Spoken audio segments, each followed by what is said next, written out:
What's up, guys? It's Keaton, aka The Muscle, and you're tuned in to Bidbird. Yeah, I got it. Look, you like the way I play the cards I'm dealt, huh? You like how I came up and stayed myself, huh? All that shit I said on my tapes, felt, huh? Got it, can't lose it, gotta turn it into wealth, huh? You like how I go hard and never fail, huh? Tell us a little bit about your connection with the Polynesian community. You know, I grew up in Utah. I was the oldest of 5 children. And when I was growing up, I was always the biggest and the hungriest guy. And growing up in Utah, obviously, I had some connections with Polynesians on the football field, and I kind of really quickly grew to love the culture, grew to love everything about the people. And then when I decided I was going to leave high school, I was going to go play football at college. I went down to Snow College, and I actually met my Polynesian brother now. And him and I became very, very close. My family ended up actually adopting him, and he just ultimately became a part of our family. And ever since then, I've just kind of always been entrenched in the Polynesian community and culture, and I love it because it's based around respect and loyalty, which I don't think very many cultures truly understand. I remember the best lesson that I ever learned in my whole life. I ended up getting in trouble, and my brother, the Polynesian brother I was telling you about, his uncle ended up flying in from the islands to come and deal with us being stupid kids. And he showed up, and he didn't speak very much English, so I didn't really know what he was saying.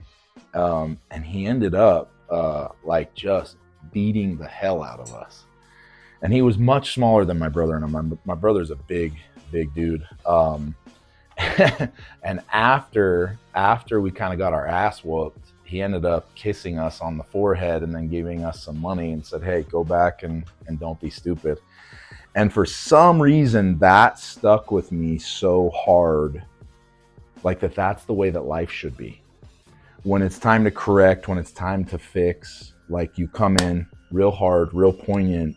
And then when it's time to encompass it all, you encompass it with love and respect. And I had never in my life gotten to an altercation that didn't end with frustration, anger, whatever. It was the weirdest thing in the whole world to get your ass kicked by a dude and then get kissed by him later on. But to me, that made the Polynesian culture stand out to me. It felt right in my heart. And so it's always been something that I've been connected in and connected and been a part of. I've spent a lot of time just here in Davis County and all over Utah, helping where I can, being able to fight kava with a lot of people in the community. And I just love the people. They're very much like me, big and hungry and have a big heart. And at the drop of the hat, they'll fight. And at the drop of the hat, they'll do whatever they got to do to give the shirt off their back. And to me, that always felt like the right culture and community. Tell us a little bit about your business, Limitless Society. You have an event coming up. Tell us how that idea started and where you're planning on it going. So I've been a serial entrepreneur for pretty much my entire life. I've started or bought over 50 businesses in the last 15 to 18 years.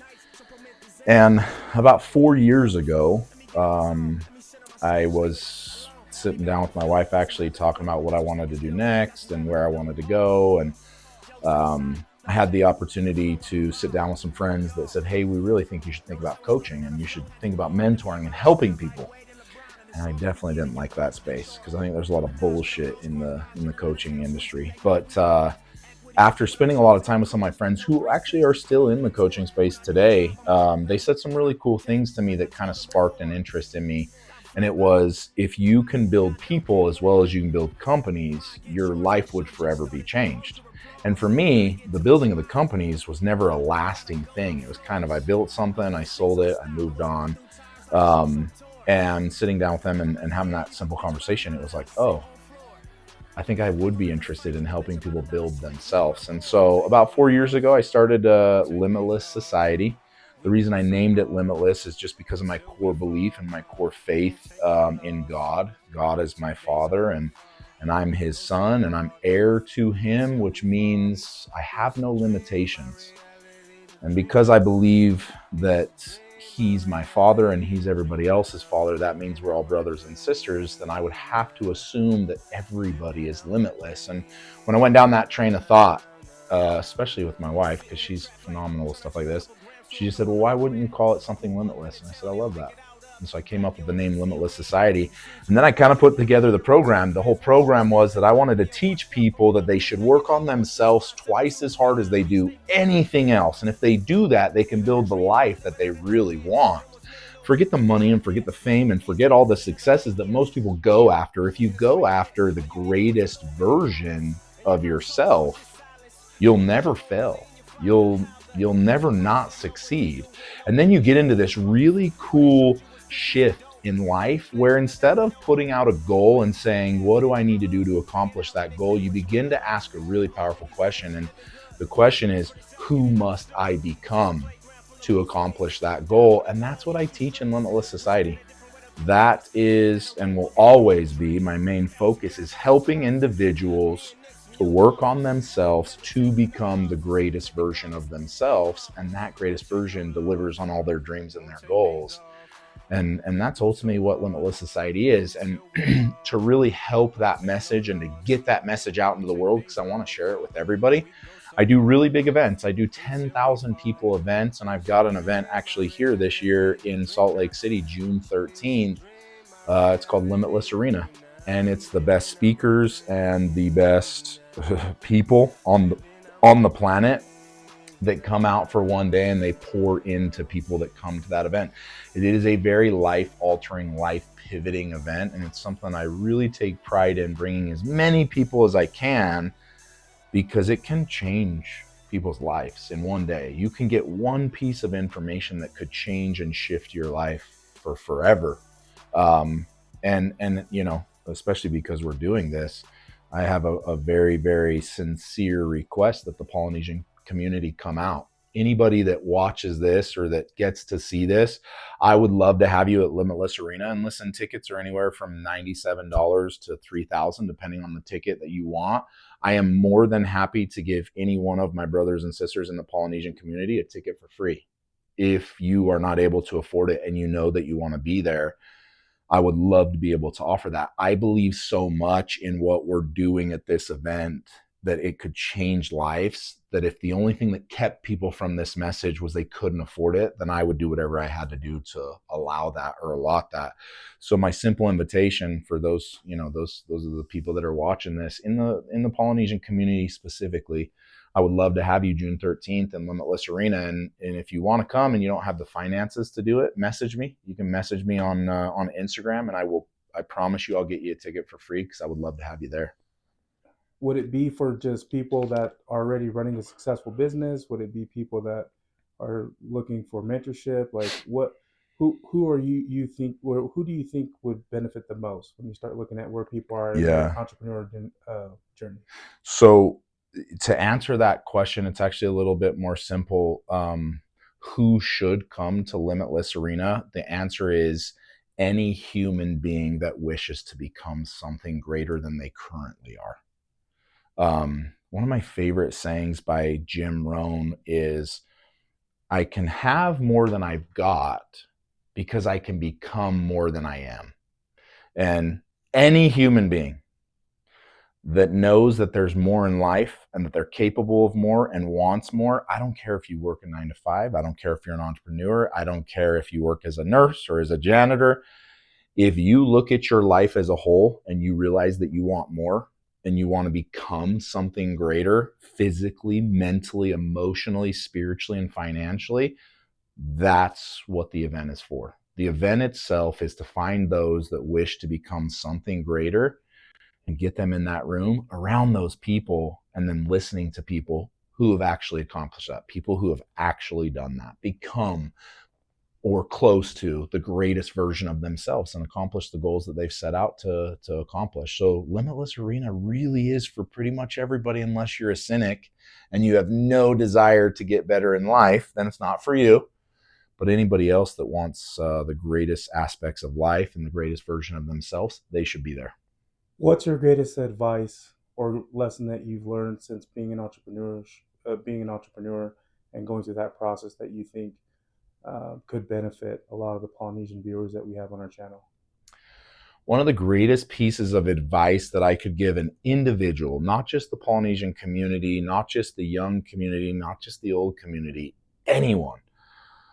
The greatest piece that I learned, the greatest advice that I learned through trial and tribulation, by the way, was that there is one common denominator between those who are successful and those who are not. Those who have a mediocre life and those who have a successful life. Those who fail and give up and those who fail and continue and succeed.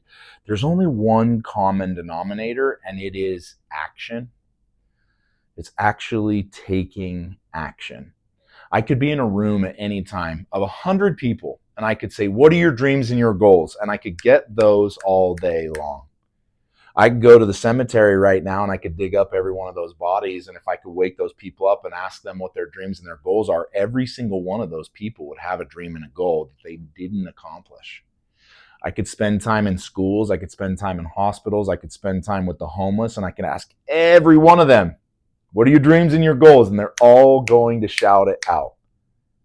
But then if I had to find people who actually acted, actually took massive action towards their goals and their dreams, it's a really, really small percentage of people. One of the greatest lessons that I learned, and I'm very inadequate, and this is how I learned it, was that I was willing to just fail and fail and fail. In fact, I was willing to fail 99 times before most people would try to fail once. And I wasn't ever good enough at anything to get to it quickly. It took me a long time, but I continually failed my way there, and that is action. And so now I look back at all the successes I've had, all the successes I currently have, they are all predicated on the fact that I committed to take action, that I committed to taking massive action. And most people, even people who are really, really good with their words, will tell you about what they want and how they're going to do it, but they will never ever show you. And the common denominator between successful people and unsuccessful people is only action. That's all it is. And you could take that and you could break that down and you could say that means you got to be decisive. That means you got to be disciplined. That means you have to take massive action. But at the end of the day, all of those things still are encompassed into one thing, which is take action. And if I could go to any young man or young woman and give them the greatest piece of advice of how to become successful in their life, I would say all you have to do is continue to move forward and take action. That's all you have to do. You're going to fail. You are going to get beat up. You are going to get down. You are going to get burned out. But if you continually move forward and take action, I guarantee you will be stupidly successful. And the people in life who do not see the success that they want is because they just procrastinated to the hour of action until they laid on their deathbed and they had one single regret. You never have a regret for what you do. You have a regret for what you didn't do. That's the truth. And that comes from inaction. I have now run out of time and I don't have the time to take the action. And I have the regret that I do not have the time. And if I could have it back, I would take the action. And so my greatest piece of advice for any individual that wishes to do anything, just take action. Stop thinking, stop planning, stop praying, stop preparing, and just take action.